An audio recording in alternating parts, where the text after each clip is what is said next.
হাসলেও মরে যাবেন, কাঁদলেও মরে যাবেন। সুখে থাকলেও মৃত্যু হবে, দুঃখে থাকলেও মৃত্যু হবে। রাজপ্রাসাদের অট্টালিকায় যে তারও মরণ হবে, জীর্ণ কুটির কুড়ে ঘরে যে তারও মৃত্যু হবে। জীবনে যে কোনোদিন সুখ দেখে নাই ওই দুঃখী মানুষেরও মৃত্যু হবে। জীবনে যে কোনোদিন দুঃখ দেখে নাই ওই সুখী মানুষেরও মৃত্যু হবে। সেজদা দিতে দিতে কেউ আব্দুল কাদের জিলানী হলেও মৃত্যু হবে। আল্লাহর নাফরমানি করতে করতে ফেরাউন নমরুদ হয়ে গেলেও মৃত্যু হবে। এক চিরন্তন সত্য, এক চির বাস্তবতা, ওয়াজাআত সাকরাতুল মাউত বিল হক। আল্লাহ বলছে, বান্দা সত্য সত্য মৃত্যুর যন্ত্রণা আসবে। যালিকা মা কুনতা মিনহু তাহিদ, যে মৃত্যু থেকে তুমি বারবার পলায়ন করেছিলে। প্রতিবার ঠান্ডা লাগছে, সর্দি হইছে, অসুস্থ হইছে, একটু থেকে একটু ব্যথা বেদনা হইছে, তুমি দৌড় দিয়া ডাক্তার দেখাইছো, ওষুধ খাইছো, আবার ভালো হয়ে গেছো। তুমি মনে করছো এই যে ভালো হয়ে গেলাম, মরলাম না, বাচ্চা গেলাম। আল্লাহ বলে, না বান্দা, ভুল বুঝছো। অসুস্থতা বারবার আসে, মৃত্যু বারবার আসে না। মরণ একবারই আসে, সে আর ফিরায় দেয় না। মাথা ব্যথা, পেট ব্যথা বারবার হইতে পারে, সেটা আবার চলেও যাইতে পারে। তো মরণ বারবার আসে না, আর মরণ কাউকে ফেরত দেয়। কাজে তুমি মরণ আর জ্বর, মাথা ব্যথারে এক মনে করো না। তুমি মৃত্যু আর পেটের অসুখরে এক কথা মনে করো না বান্দা।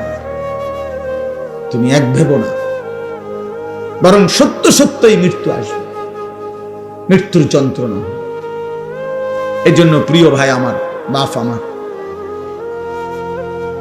আমি অনুরোধ করছি, মূল ফিকির ওয়াজের আত-তারগীব ওয়াত তারহিব, একটি মাহফিল যত বড় আয়োজনই হোক, এর মূল উদ্দেশ্য এই দুইটা, আত-তারগীব ওয়াত তারহিব। অর্থ হইল জান্নাতের আগ্রহ তৈরি করা, জাহান্নামের ভয় তৈরি করা। আল্লাহ কোরআনে বলেন, ওয়া আনজালনা ফীহা আয়াতিন বাইয়িনাত লাআল্লাকুম তাযাক্কারুন। আমি কোরআনের আয়াতগুলো আমি আল্লাহ নাজিল করেছি, কেন? লাআল্লাকুম তাযাক্কারুন, যেন তোমরা উপদেশ গ্রহণ করতে পারো। আল্লাহ কোরআনে বলেন, ইয়াইযুকুম লাআল্লাকুম তাযাক্কারুন। আমি আল্লাহ নিজে তোমাদেরকে ওয়াজ করছি, কেন? লাআল্লাকুম তাযাক্কারুন, যেন তোমরা উপদেশ গ্রহণ করতে পারো। আল্লাহ তাআলা মূসা নবীকে বলছে, মূসা, এই নিকৃষ্ট কাফের ফেরাউন, তার কাছেও কালেমার দাওয়াত নিয়ে যাও, ঈমানের দাওয়াত দাও। কেন? আল্লাহ নিজে বলছে, লাআল্লাহু ইয়াতাযাক্কারু আও ইয়াখশা, হয়তো সে উপদেশ গ্রহণ করবে অথবা আমি আল্লাহকে ভয় করব। এক কাফেরের কাছে, মুশরিক, নিকৃষ্ট কাফের, যে আল্লাহ দাবি, খোদা দাবি করছে নিজেকে, এমন খোদা দাবিদার, তার কাছে পর্যন্ত আল্লাহর কথা পেশ করার মাকসাদ আল্লাহ নিজে বলছে যে সে যেন উপদেশ গ্রহণ করে অথবা আল্লাহকে ভয় করে। তাহলে আমাদের কাছে উদ্দেশ্য কি? তাই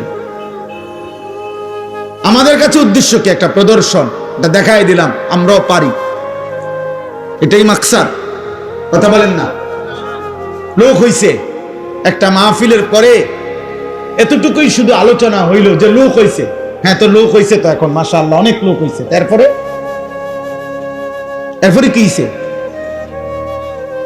লোক হইছে, বুঝলাম, ধরে নিলাম। তো এখন কি? সকাল থেকে কি বেটা লোক হইছে, আর এখন আপনার অর্থাৎ যারা আয়োজন করছে তা করে আগামীকাল লোকজনে মাথা তালগি দিয়ে লই আটবো, ঠিক না? লোক হইছে না? তো এটা কি বলেন? তাইলে বিষয়টা এটা না।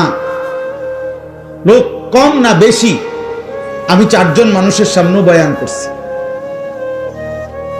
3 ঘন্টা, 70 জন মানুষ গুণা, 50 জন মানুষ, 20 জন মানুষের সামনে 4 ঘন্টাও বয়ান করছি একটা সময়, সেই আরো 10 বছর আগে, 15 বছর আগে। তাইলে দোস্ত, এটা কোনো খোদার কসম কোনো বিষয় না, এটা নিয়ে কোনো পেরেশানি হওয়ার কিছু নাই। যুবক ভাই, আল্লাহর তো হয়, তোমাদের কাছে অনুরোধ, প্রিয় ভাই, তোমরা এই খ্যাতি কিংবা জনপ্রিয়তার জন্য কারো পিছনে দৌড়ায়ও না। তোমরা অনেক ছেলে মাশাআল্লাহ আসছো দোস্ত, আমার একজন বক্তা দেখতে আসছো ঠিক তো, কিন্তু যারা আজকে এশার নামাজ পড়লা না, মাগরিবের নামাজ পড়লা না, বন্ধু আমারে দেখে তোমাদের কি হবে? আমি আসছি তো, দেখছো তো, এখন বেনামাজি তুমি এখন চলে যাও, এখন আব্বা চলে যাও, তুমি বেনামাজি তো নিকৃষ্ট, যার কপালে সেজদা নাই, এ তো এ আসমানের নিচে জমিনের উপরে সর্বশ্রেষ্ঠ গাদ্দার, এই সৃষ্টির সবচেয়ে নিকৃষ্ট অসভ্য বেয়াদব, যার কপালে সেজদা নেই। ও রাজিম, ও এই পরিমাণ বিতাড়িত, যাকে পাথর মেরে মেরে বিতাড়িত করা উচিত তাকে বলে রাজিম। এজন্য যেদিন সেজদা দেয় নাই সেদিন আল্লাহ বলছে, ইবলিস ফাখরুজ ফাইন্নাকা রাজিম, বের হবে ইমান, ফাইন্নাকা রাজিম। আল্লাহ বলছে, ইবলিস আজকের থেকে তুমি অভিশপ্ত, আজকে তুমি মাতরুদ, বিতাড়িত। আর আরবিতে রাজিম বলা হয় ওই ব্যক্তিকে যাকে মূলত পাথর মেরে মেরে তাড়ায় দেওয়া উচিত। রজম। এই জন্য বিবাহিত পুরুষ এবং বিবাহিত মহিলা যদি জিনা করে, ইসলামী শরীয়তের শাস্তি হলো রজম, মানে পাথর মেরে মেরে হত্যা করা। এই শয়তানের জন্য আল্লাহ এই শব্দ ব্যবহার করছে, রাজিম। আউযু বিল্লাহি মিনাশ শাইতানির রাজিম। আর এটা আল্লাহ ওই দিন বলছে যেদিন সেজদা দেন। খোদার কসম, এটা কোরআন শরীফের আয়াত। এই জন্য বেনামাজি যাদের কপালে সেজদা নাই, তুমি এই সমাজের এতটা ঘৃণিত ব্যক্তি যে তোমারে পাথর মারতে মারতে তাড়ায় দেওয়া উচিত।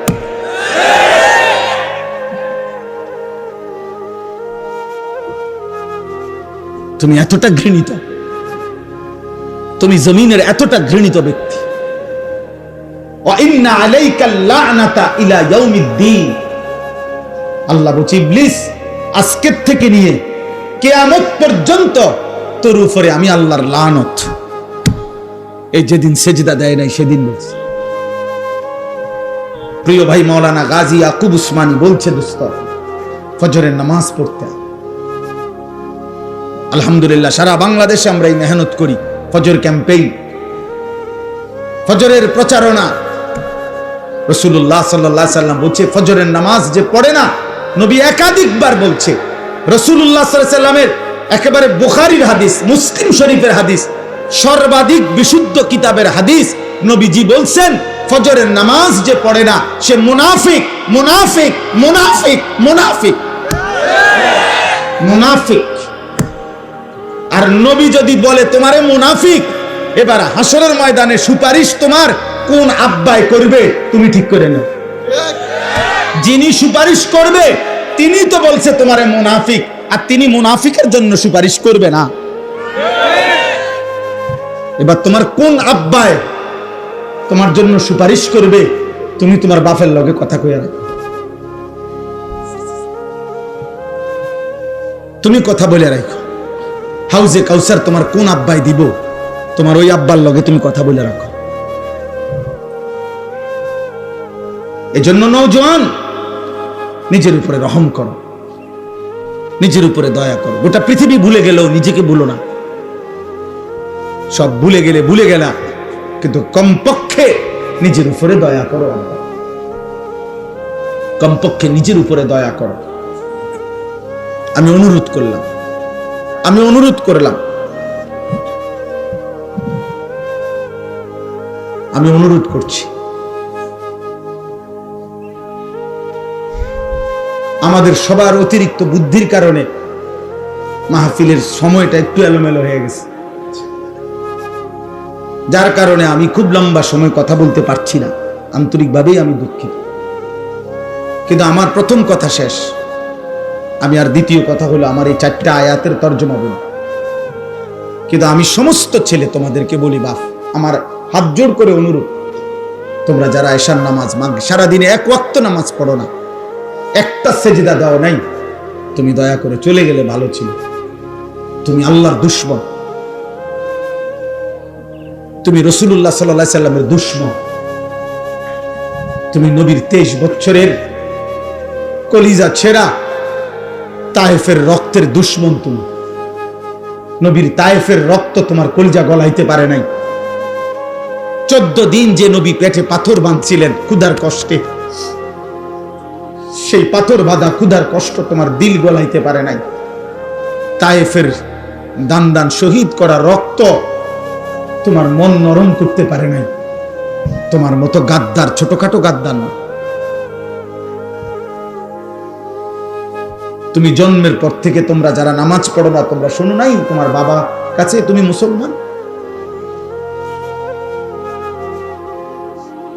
365 দিনে খোদার 1 বছরে যে কোনো দিন 5 ওয়াক্ত নামাজ পড়ো নাই, ফজরের নামাজ পড়ো নাই আব্বা, তুমি জীবনে জানো না? তোমার বাবা বলে নাই, তোমার মা বলে নাই তুমি মুসলমান? তোমারে কেউ বলে নাই যে মুসলমানের উপরে নামাজ ফরজ? হ্যাঁ, আল্লাহ নবী সাল্লাল্লাহু আলাইহি সাল্লাম বলেছে বাইনার রাজুল ওয়া বাইনাশ শিরকি ওয়াল কুফর তারকুস সালাহ। কোন ব্যক্তি মুমিন নাকি মুশরিক নাকি কাফের, খোদার কসম নবী বলছে পার্থক্যের প্রমাণ তারকুস সালাহ, নামাজ ছেড়ে দেওয়া। এর ভিত্তিতে প্রমাণিত হবে সে মুমিন না মুশরিক। বিশুদ্ধ হাদিস। আল্লাহর নবী সাল্লাল্লাহু আলাইহি সাল্লাম। অতএব আমার প্রথম বক্তব্য, এমন মালিক, এমন রব আল্লাহ তাআলা বলতেছেন। এই আমি 4টা আয়াত পড়ছি, এবার বলি সংক্ষেপে। আলহামদুলিল্লাহি রাব্বিল আলামিন। আল্লাহ বলছে বান্দা শোনো, সমস্ত প্রশংসা আল্লাহর জন্য। কেন? যেহেতু তিনি জগৎ সমূহের পালনকর্তা। আল্লাহ তাআলা বললেন আলহামদুলিল্লাহ, সমস্ত প্রশংসা আল্লাহর জন্য। যদি বলি কেন, আল্লাহ বলবে বান্দা কেন, কেন আমার জন্য প্রশংসা হবে না? এই কায়নাতের সব আয়োজন যেখানে যা সবই তো আমার, সবই কার? তো আমার প্রশংসা হবে না তো কার হবে? এই সৃষ্টির চারিদিকে যত আয়োজন, ভালোবাসার যত রং, যত প্রিয় জিনিস, যত পছন্দ, যত ভালোবাসা, যত আবেগ, যত অনুভূতি, যত ফিকির, যত চেষ্টা, যত মেহনত, যেখানে যত আয়োজন, সবকিছুই তো বান্দা আমার দেওয়া, আমার। তা আমার প্রশংসা না তো কার? তাইলে আমার প্রশংসা করবা না তো কার করবা বান্দা? কার করবা? চারিদিকে তো সব আমার। ইন্না যায়্যানাস সামাআদ দুনিয়া, আমি তো সাজিয়েছি। আল্লাহ বারবার কোরআনে কথাটা যে কত ভাবে বলছে, কত ভাবে, যে বান্দা তুমি একটাবার বিবেক দিয়া তোমার মধ্যে দেখো, তোমার সব আমার। চারিদিকের সৃষ্টিতে দেখো, তাও আমার। আলাম নাজআলিল আরদা মিহাদা ওয়াল জিবালা আওতাদা ওয়া খালাকনাকুম আজওয়াজা ওয়া জাআলনা নাওমাকুম সুবাতা ওয়া জাআলনা আল-লাইলা লিবাসা। আল্লাহ বলে বলো না বান্দা, এই জমিন আমি কি তোমার জন্য বিছানার মতো বিছায়া দেই নাই? আমি কি পাহাড়গুলো পেরেকের মতো তোমার জন্য স্থাপন করি নাই? আমি কি তোমাদেরকে জোড়ায় জোড়ায় নারী পুরুষে সৃষ্টি করি নাই? আল্লাহ বলে 2 চোখের ঘুম আমি কি দেই নাই? রাত্রিটাকে অন্ধকারের কালো চাদর দিয়ে আমি কি ঢেকে দেই নাই? দিনের আলোকিত সূর্যটাকে তুলে তোমার উপার্জনের উপযোগী আলোকিত একটা দিনের পরিবেশ আমি কি বানায় দেই নাই? মাথার উপরে 7টা আসমান আমি আল্লাহ কি বানাই নাই? একটি পূর্ণ সূর্য আলোকিত আমি কি দেই নাই? একটা চাঁদ আমি কি উঠাই নাই? প্রতিনিয়ত আকাশ থেকে অঝোর ধারায় বৃষ্টি আমি কি নামাই নাই? জমিন থেকে তোমার জন্য খাদ্য, শস্য, উদ্ভিদ, ফুল, ফল, ফসল আমি কি উৎপন্ন করি নাই? এত কিছুর বিনিময়ে আমি কি সেজদা পাই না? এই নাফরমান, এই গাদ্দার, বেনামাজি গাদ্দার, তুই ওঠ না কেন? এমন মালিক অস্তিত্বের প্রতি সেকেন্ড, জীবনের প্রতি মুহূর্ত, হায়াতের প্রতিক্ষণ নিঃশ্বাসের প্রতিটা উঠানামা, চোখের প্রতিটা পলক, হাতের প্রতিটা নড়াচড়া, হৃদয়ের হার্টের প্রতিটা স্পন্দন যিনি 24 ঘন্টা নিয়ন্ত্রণ করছেন, দয়া করে দিচ্ছেন, তাকে একটা সেজদা দিল না? এই নাফরমান, কেমনে ঘুমাইবা? তোর বাপ তোরে কিছু বলে না? তোমরা কিশোর নওজোয়ান, তোমার মার কিছু বলে না? হাইওয়ানের মতো চুল, কোন মুশরিক কোন বেঈমানের মতো চুল রাখছো, সারাদিন এক ওয়াক্ত নামাজ পড়ো না, চেহারা সুরত দেখলে বোঝা যায় বন্য জন্তুর মতো, যার কারণে মা মুখ ফিরায় নিছে। আরে বদনসিব, তোর দুর্ভাগা কপাল, তোর বাপে আর তোকে ডাকে না, তোর মা তোকে ডাকে না। এক ঘরে ঘুমায় 365 দিনে কোন দিন তোমারে কেউ ফজরের নামাজের জন্য উঠায় নাই। আল্লাহর কসম, এটা তোর উপরে অভিশাপ ছাড়া আর কিচ্ছু লাগে না। বলে ভাত তো খাই হুজুর, ঘুম যাই, পেশাব পায়খানা করি, আমার তো কোনো অসুবিধা নাই। এগুলো আল্লাহ তাআলা খাবার, পেশাব পায়খানা, ঘুম আর ওই লজ্জাস্থানের চাহিদা, এটা কুত্তারও পূরণ হয়। কুত্তার কুত্তার কুত্তার কুত্তাও খায়, কুত্তাও ঘুমায়, কুত্তাও পেশাব পায়খানা করে, কুত্তারও লজ্জাস্থানের চাহিদা পূরণ হয়, নয়তো কুকুরের বাচ্চা হয় কেন? কি ভাবছো আব্বা? দিন রাত মোবাইলে কি দেখো? নারী, নর্তকী, জিনা, ব্যভিচার, উলঙ্গ দৃশ্য, কোন বেহায়া নারীর ছবি কেন দেখো? লজ্জাস্থানের চাহিদা তোমার, লজ্জাস্থানের শাহওয়াত। আমি যদি আমার এতগুলো মুরব্বিরে বাদ দিয়া শুধু আপনাদের কাছে মাফ চাইয়া বলি, যুবক ভাই তোদের কাছে, তোরা পেশাবের রাস্তার কাছে হেরে গেলি। তাহলে তোর জীবন শুধু এই পেশাবের রাস্তার লাগা? কাপুরুষ!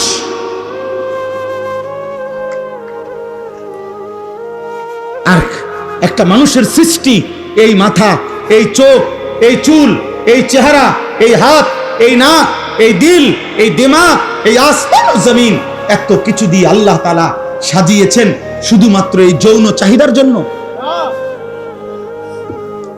এক নারীর জন্য। প্রিয় বাপ, তুমি কি করছো? বলো না নওজোয়ান, বলো কি করছো বাপ? তোমরা কি করছো?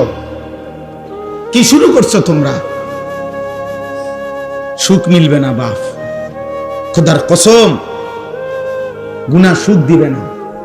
লাহুম আযাবুন আলীমুন ফিদ দুনিয়া ওয়াল আখিরাহ।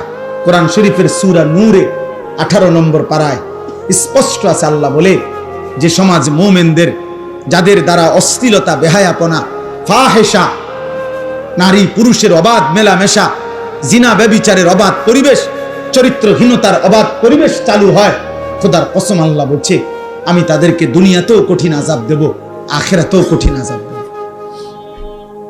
লাহুম আযাবুন আলীমুন ফিদ দুনিয়া ওয়াল আখিরাহ। ফিদ দুনিয়া, ফিদ দুনিয়া মানে দুনিয়া, দুনিয়া যে দুনিয়া এটা বুঝেননি? দুনিয়া শব্দের অর্থ দুনিয়া কদ্দুর বুঝেননি? অতএব আমার দাদার বয়সীরা, তোমার, ওরা হয়তো তোমার আগে কবরে চলে যাবে, তোমার বাবার বয়সী কবরে চলে যাবে, কিন্তু তোমরা 14, 16, 18, 20, 22 বছরের ছেলে, যে পরিমাণ তোমরা যা করছো, তোমাদের আগামী ভবিষ্যৎ তোমরা মুসিবতে ফেলে দিবে। যদি কোনো দিন দেখো তোমার বোনও চরিত্রহীন, তোমার মেয়েও চরিত্রহীন, তোমার স্ত্রীও চরিত্রহীন, তখন বাঁচবা কেমনে বাপ? পরের নারীর কাছ থেকে, পরের মেয়ের কাছ থেকে তুমি যা চাও, তোমার মেয়ের কাছ থেকে যদি ভবিষ্যতে অন্য কেউ এটা চায়, ওই ঘরের বোন থেকে তুমি যা চাচ্ছ হারাম সম্পর্কের মাধ্যমে, তোমার আপন বোন থেকে যদি সেটা কেউ চায়,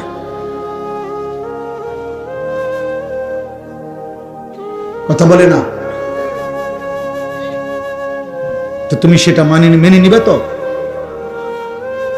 তোমার ইজ্জত এটা মেনে নিবে তো? তোমার আত্মসম্মান এটা মেনে নিবে তো? আল্লাহ নবী সাল্লাল্লাহু আলাইহি সাল্লাম এক যুবককে এই কথাটাই বলছে, নবীজির হাদিস। ওই যুবক জেনা করতে চেয়েছিল, নবীজির কাছে অনুমতি চাইছিল। ইজান লি বিজিনা, বলছি ইয়া রাসূলুল্লাহ, আমি জেনার অনুমতি চাই। আল্লাহ নবী সাল্লাল্লাহু আলাইহি সাল্লাম তাকে 5টা প্রশ্ন করছে ওই যুবককে।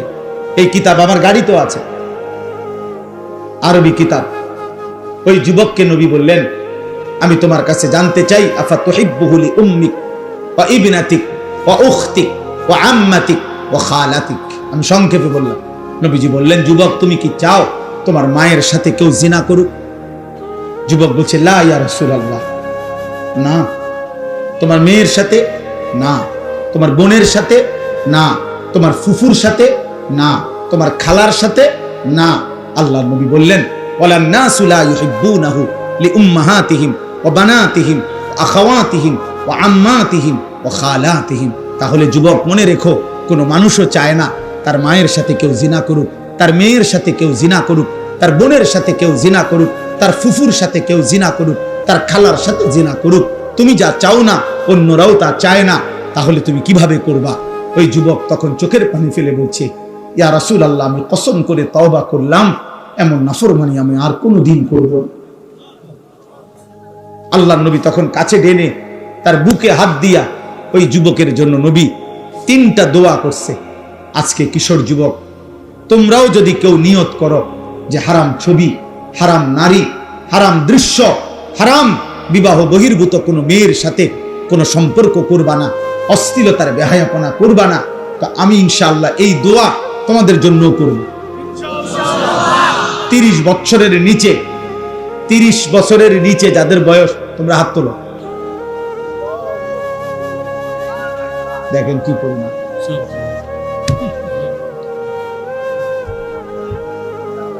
আয় করিম, আল্লাহ তোমাদেরকে কবুল করেন।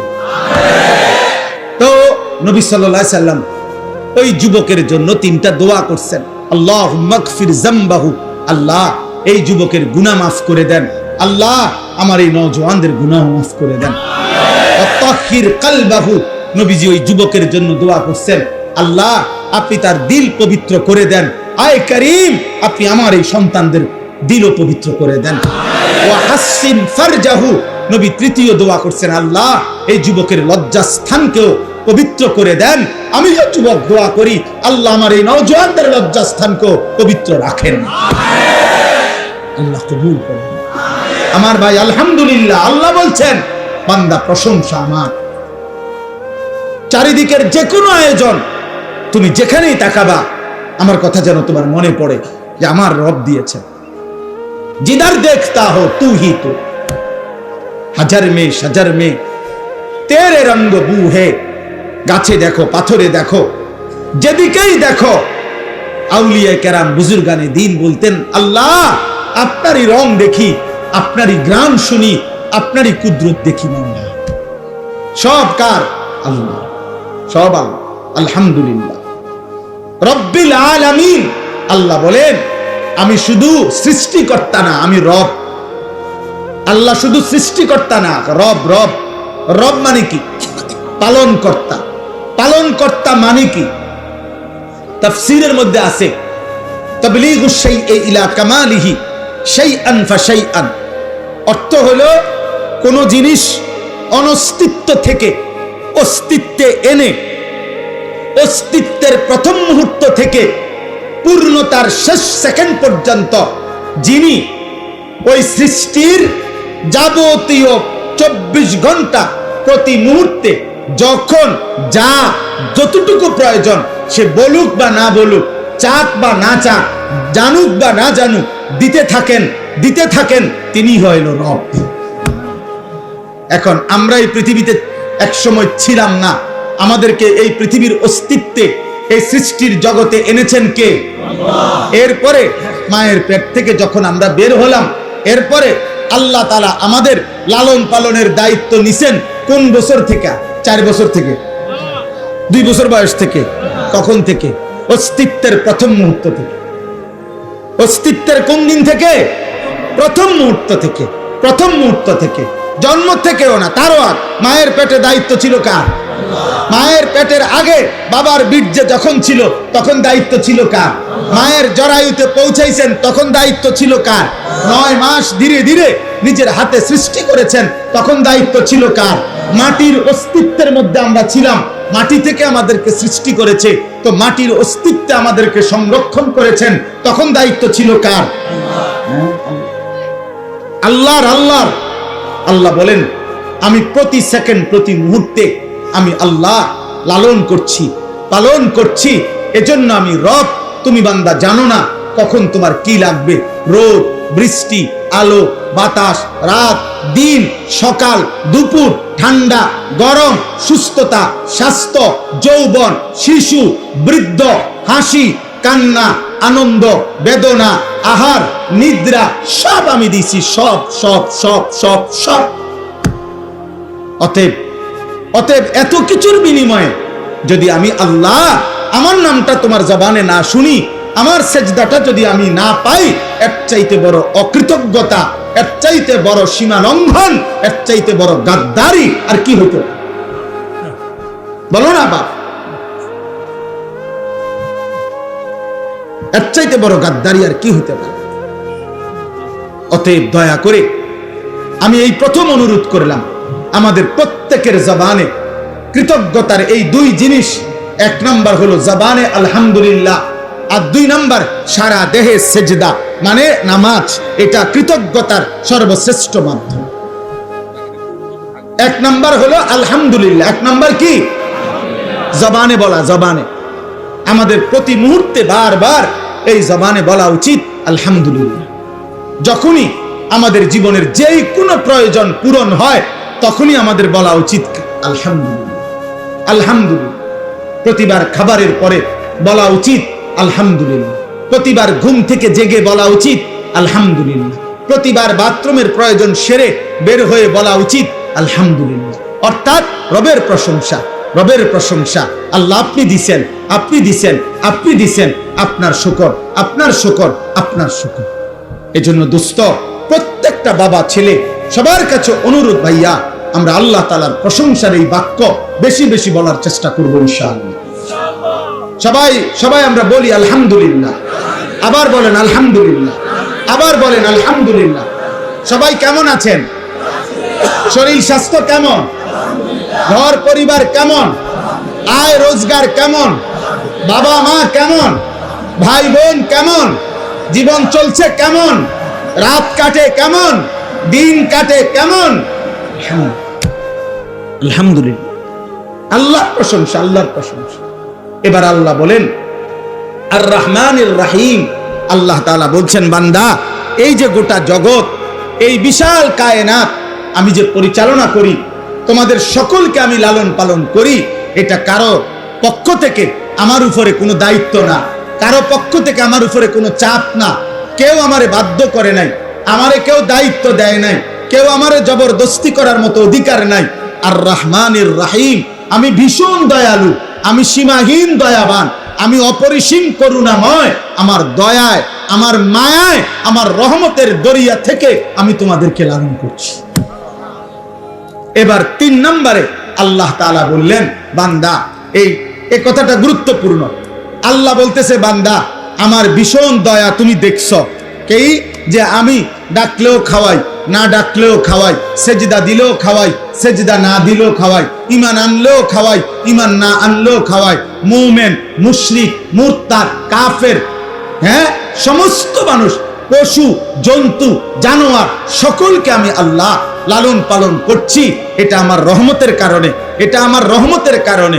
তবে মনে রেখো বান্দা, এইটা মনে কইরা তুমি ভাইবো না যে আমি আর কিছুই বলবো না, বরং যেমনে মন চা খাইবা, ঘুমাইবা, দুনিয়া ভোগ করবা, রং তামাশা করবা, মনের চাহিদা মতো চলবা, আমি কোনো কিছুর হিসাব নেব না।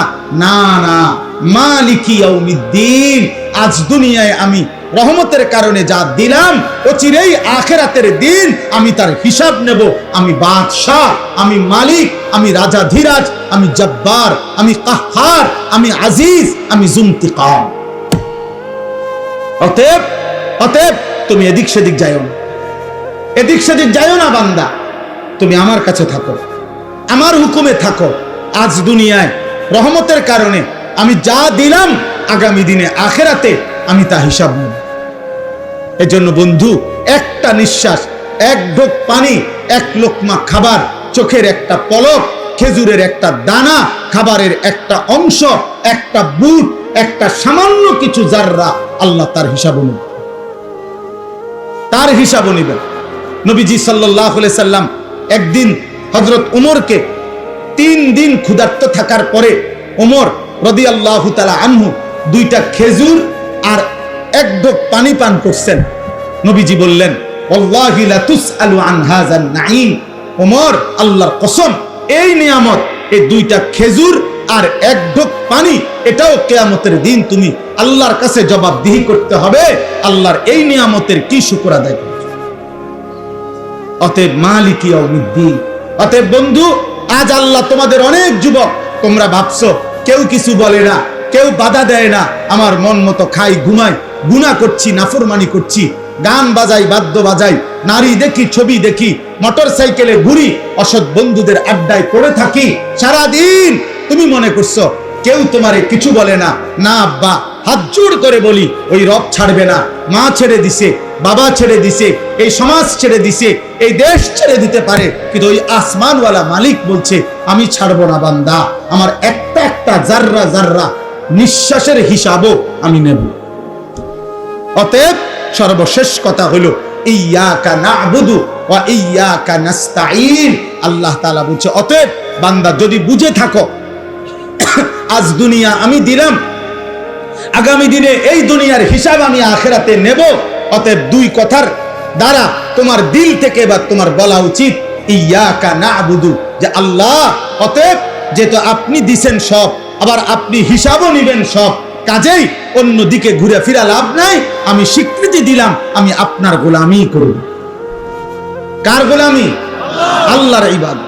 তবে ওয়া ইয়াকা নাস্তাঈন, আল্লাহ আপনার হুকুম মানব, আপনার গোলামি করব, তবে একটা আবদার শুধু, মাওলা আমি একটু সাহায্য প্রার্থনা করি আপনার কাছে, আমি দুর্বল মানুষ, আমারে আপনি সাহায্য করেন, আমারে আল্লাহ আপনি তৌফিক দিয়েন, আমি যেন সেজদা দিতে পারি, আমি যেন গোলামি করতে পারি, আমি যেন গুনাহ ছাড়তে পারি, আমি যেন হালাল পথে চলতে পারি, আমি যেন হারাম বর্জন করতে পারি, এই গুনাহে ভরা দুনিয়াতে আমি আপনার রাজি মর্জির উপরে যেন চলতে পারি, আপনার আমারে সাহায্য করবেন। খোদার কসম, হাদিসে আছে, আল্লাহ নবী বলছেন, আল্লাহ তাআলা বলেন, যদি কোনো বান্দা দিল থেকে এই সূরা ফাতিহার এই দোয়া করতে পারে, চাইতে পারে, তো আল্লাহর ওয়াদা আছে, ওয়ালি আবদি মা সাআলা, আল্লাহ ওয়াদা দিছে আমার বান্দা সূরা ফাতিহার মাধ্যমে যা চাচ্ছে আমি আমার বান্দাকে তাই দিয়ে দেব, তাই দেব। তুমি যদি বাস্তবিকে আমার সাহায্য চাও, তো ইবাদতের জন্য, নামাজের জন্য, সেজদার জন্য, বন্দেগীর জন্য, গুনাহ ছাড়বার জন্য, হালাল রোজগারের জন্য আমি তোমারে সাহায্য করব বান্দা। তুমি বলো তুমি দিল থেকে চাও কিনা, বাস্তবিকে চাও কিনা। বাস্তবিক অর্থে চাইলে, কলব থেকে চাইলে, ইখলাসের সাথে চাইলে আমি আল্লাহ তোমাকে তৌফিক দিয়েই দেব, দিয়েই দেব, দিয়েই দেব। অতএব কিশোর ভাই, যুবক ভাই, শেষ কথা আমার, দোস্ত আমার, বন্ধু আমার, নওজোয়ান সাথী আমার, নষ্ট হইও না বাপ, নষ্ট হইও না। এই পৃথিবী তোমারে মনে রাখবে না রে আব্বা। গুনার পরে আমি শেষ কথা বলি, পাপীকে কোনোদিন মানুষ মানুষ নামে ডাকে না, পাপের নামে ডাকে, পাপের নাম। যে সুদখোর তারে আর মানুষ মানুষ নামে ডাকে না, সুদখোর নামে ডাকে, সুদখোর। মানুষ বলে ঘুষখোরকে মানুষ আর মানুষ বলে না, বলে ঘুষখোর। মদখোরকে মানুষ আর মানুষ বলে না, বলে মদখোর, নেশাখোর, গাঁজাখোর, ফুট্টাখোর, বাবাখোর, ডাইলখোর, ইয়াবাখোর, হারামখোর। এজন্য জুয়ারিকে মানুষ আর মানুষ বলে না, জুয়ারি বলে। জিনাকার ব্যভিচারীকে মানুষ আর মানুষ বলে না, ব্যভিচারী বলে, জিনাকার বলে, লম্পট বলে, চরিত্রহীন বলে। এজন্য পৃথিবীতে একবার যদি কলঙ্কের দাগ লাগিয়া যায়, মানুষ যদি একবার বলে ফেলে তুমি সুদখোর অথবা হারামখোর, তো এই নাম মুছা বড় কঠিন হবে, বড় কঠিন হতে পারে। 100 বছর পরে, 150 বছর পরে তোমার বংশের নাতিরে মানুষ বলবে, লম্বা কথা কইস না, শহরের থেকে চিনি তোর দাদা সুদখোর ছিল স্যার। হতে পারে আজকের পাপ তোমার প্রজন্মের 100 বছর পরের জেনারেশনকেও লজ্জিত করে দিবে। অতএব গুনাহ ছাড়ো আব্বা, নজর হেফাজত করো, আখলাক হেফাজত করো। তোমার জন্য তুমি করো, তোমার ভালো তুমি করো। নাফরমানের নাম থাকে না, কোন পাপীকে মানুষ শ্রদ্ধার সাথে মহব্বতের সাথে উচ্চারণ করে না। আমি তো পরিষ্কার বলি, ফেরাউনের নাম এই পৃথিবীর কোন মানুষ ফেরাউন নামে কোন কুত্তার নামও রাখে না, কুত্তার নাম। নমরুদ নামে কোন কুত্তার নামও রাখে না, আবু জেহেল নামে কোন কুত্তার নামও রাখে না, কুত্তার নাম। কিন্তু আবু বকর নামে কোটি মানুষ আছে, ওমর নামে কোটি মানুষ আছে, ওসমান নামে কোটি মানুষ আছে, আলী নামে কোটি মানুষ আছে, হাসান নামে কোটি মানুষ আছে, হোসাইন নামে কোটি মানুষ আছে। যে মালিককে রাজি করছে, মালিক বলে আমি জমিন ও আসমানে সর্বত্র তোমার নাম উঁচা করে দেব, উঁচা করে দেব। এই জন্য আল্লাহ তাআলা আমাদের সকলকে ঈমান আমলের দৌলত দান করেন।